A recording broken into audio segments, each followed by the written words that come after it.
so we've talked a bit about the acronym earlier on the show. I know that volatility is the first one, but just break it down. Why did you think it was important to put all of these terms together?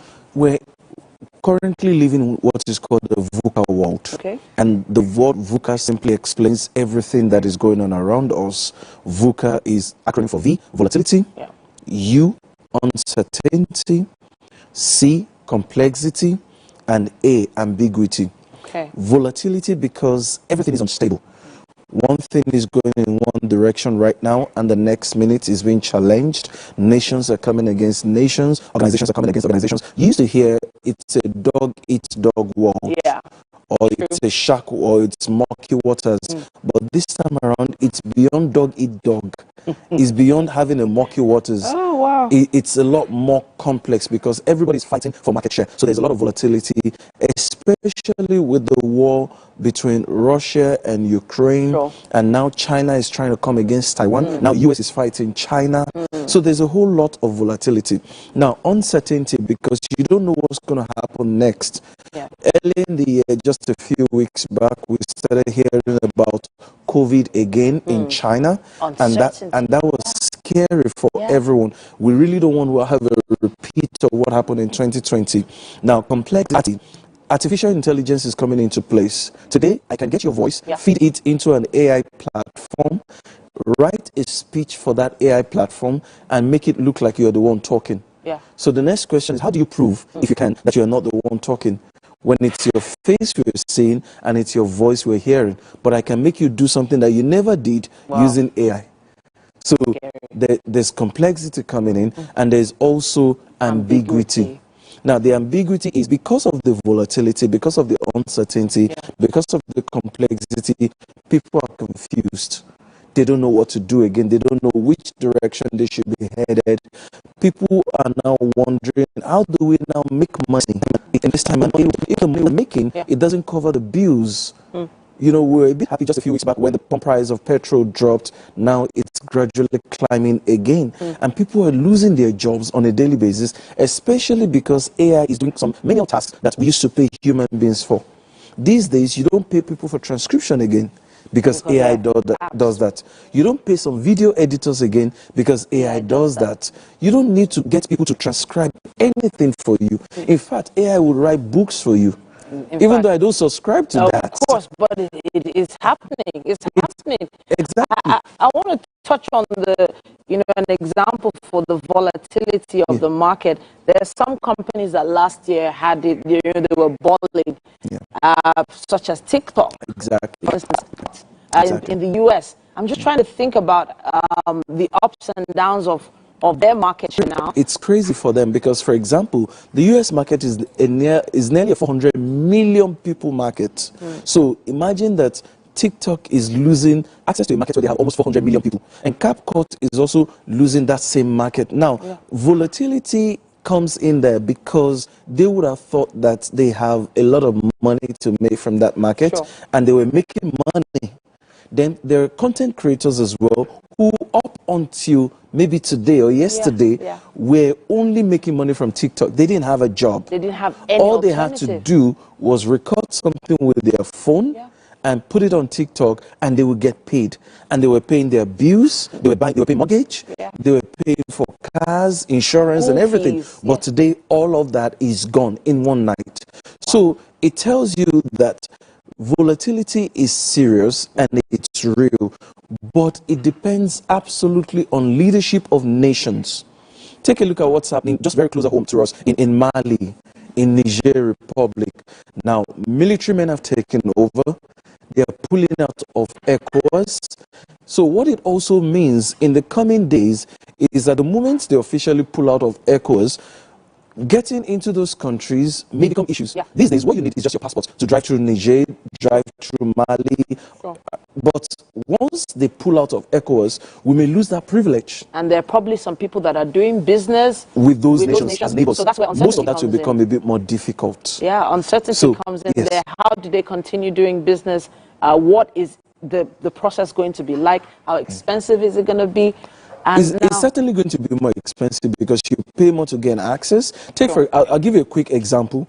one famous pastor said he was coming from the UK into Nigeria, and because Niger Republic is now under the control of the military regime, what happened was that he couldn't fly directly into Nigeria. It's shorter flying over the airspace of Niger. But what they had to do is to fly around. So that's an additional, probably an additional hour. Cost, additional time. Additional cost to the airline. To the airline, yes. Meaning additional cost to the passenger as well. And what about the security? What about the safety of the passenger? Take, for example, so a 6-hour flight initially now becomes maybe a 7-hour flight or an 8-hour flight. So you've lost time. You've lost money. I mean, money. Time is money. So the airlines too now are spending a lot more. So the uncertainty is there. It's increasing on a daily basis. And when you talk about complexity, some people love complexity. I don't know why. I can't explain it. But if you give them some simple things, they will make it complex. But there are some others, for consultants, ideally, when you give them complex things, our job is to simplify it. So in this world that we are, because of volatility and because of uncertainty, some people want to mystify themselves, because it's in that mystery that they seem to make money. The more you know about them, the less they're able to make money. So they think that we should stay mysterious. Just like the Yorubas will say, apologies, I will try to interpret this.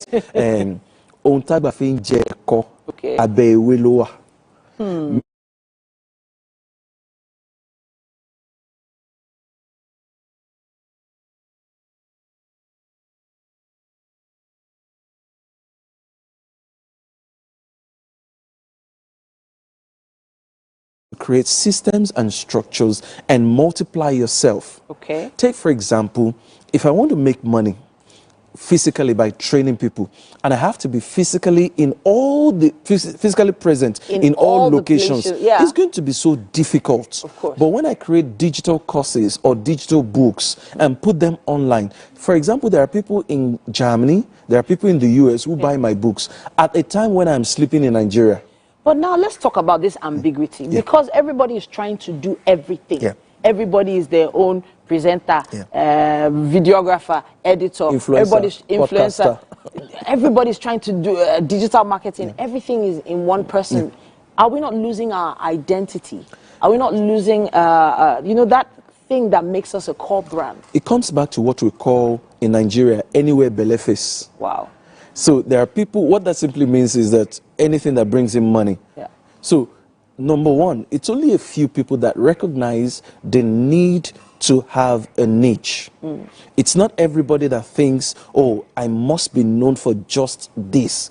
For example, if I take myself all the time and I tell people who think I do a lot of things, I say, no, I don't do a lot of things. Look at everything I do, analyze it. There are just two things I do. Writing and speaking. So regardless of the platform or the name that you give to it, the name can change based on where you are meeting me, but it's just two things I'm doing. It's just writing and speaking. So what you subscribe to is having a niche, but be flexible? You can be flexible. Your niche can cut across industries. Take, for example, you can be a lawyer who operates in the real estate industry and also operates in the media. You can be an accountant who also has some skills in the HR space. Because these days, people are becoming so flexible and they realize that jobs are beginning to align. So if you're an HR person, don't just stick with knowing HR. Begin to look into communications. Because these days, people don't want to hire someone else separately for communications and someone else separately for HR. Why can't we have HR who understands communications? Or why can't we have an accountant who understands HR? So be a niche-based person, but be smart enough to understand how to diversify your skill set. All right. Just like I know of a particular chef who bakes extremely well and decided to put together her own baking mix and become a distributor of that same baking mix. Fantastic, because that means you're now creating products. You have your recipe that you can even sue someone else for if they use it. So we need to come to times when you don't just render services, you don't just create products. You need to think about royalties as well. Okay. Because with royalties, it means that you create a product once, but you earn forever on it. True. Even when you pass on, you know that in your last will and testament, you can write a will and say, I pass on the rights to these royalties to my children. Interesting. Which means that your children even continue to earn from the thing. So in a VUCA world, think smart. True. Work smart. It's not about hard work anymore. Let's take it from the beginning again. VUCA, that's volatility, uncertainty, complexity, and ambiguity. Do you think this could change anytime soon? Do you think any of these particular aspects of VUCA could change soon? It's not going to change. It's not going to change. The world will remain. Take, for example, stock market prices. You know that from trends, almost every 7 years, stock markets will crash. It will pick up almost every 7 years. If you check 2008, we had the global economic crisis. Count 7 years after that, you notice that we had another global economic crisis. 7 years after that, we are approaching another one. Wow. So it's going to repeat itself. Now, what you need to do is to, first of all, have emotional intelligence. Because these things will always happen, but you have to be prepared. Now, the other thing is, there's what we call data analysis or data analytics. You can always use data analysis or data analytics to work against the uncertainty of the times. For example, at the beginning of every year, they do what we call economic outlook.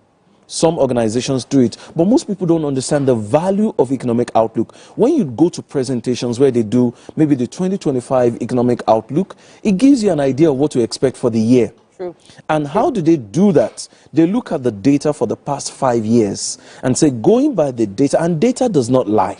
Numbers don't lie. Numbers don't lie. So going by the numbers, this is what we're likely going to have in 2025. So that prepares you.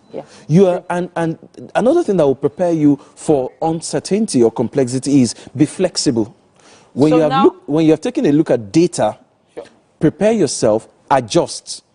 Go into a new industry or shut down something you're doing, start something else. Especially if you realize, based on data, that what you're doing may not be so relevant again in the next 5 or let's say 7 years. Some would even be in the next 6 months. Wow. In the next 6 months. That is an alarming thought.